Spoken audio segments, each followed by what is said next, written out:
Hi, I'm Rose Stanley and this is World at Work TV. I'm joined today by Jeanette Galvanic from LifeWorks. We're going to be talking today about the future workforce. Jeanette, can you give us a few thoughts of what you think, what in your view is a flexible workforce? The concept of flexibility is not schedule or working at home. It's the capability of working where, when, and how you want. So that's the first thought I have about flexibility, and that is we have to change our attitude about what flexibility is and what it means to how we operate. Talk to me a little bit about caregiving and flex, because we know that may be more of a need than it is a want. Right. Yeah, I believe that we're looking at the caregiving model today in a way that's really obsolete. We're looking at a 1950s model that someone is at home to do at-home care. So for employers to truly understand how they can help the caregivers in terms of flex, what would you be telling, what would you be able to tell HR practitioners that they should be keeping at the top of their minds? There are probably 3 or 4 things that I would say. Number one is that the caregiver, traditional language, or the caring employee who's challenged, needs to get into the mainstream of business and workforce strategy. If we look at the demographics, we're going to 55% of employees with care challenges in the next 5 years. So by keeping the care issue out of the boardroom, it's keeping a focus on employee benefits, and it should be a workforce and a business risk management topic. The second is that when you look at the numbers of employees who will have care challenges, they become the new majority.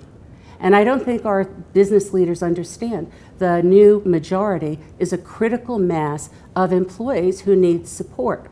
Now, the third is that as we talk about flexibility, I talk about the mobile enterprise and the need for extension of that digital capability in work to digital capability of work, life, family, and caring.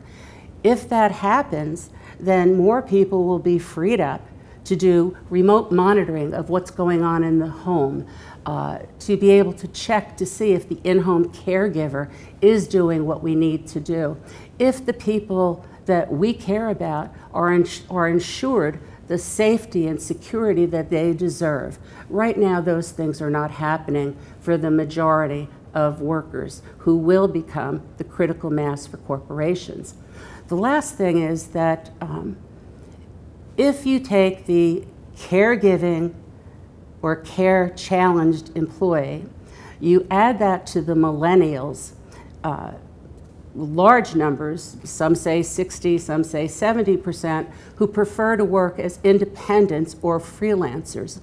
And you look at the people over 65 who would like to work, and there are 33% of disabled people who are highly skilled college graduates who probably would benefit significantly from remote work capabilities.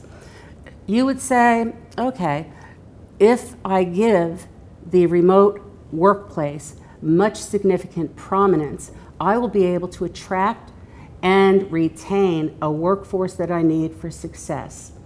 When I do the math, I have to ask whether or not 20 or 30% only will be on premise in a corporation in the next 5 years.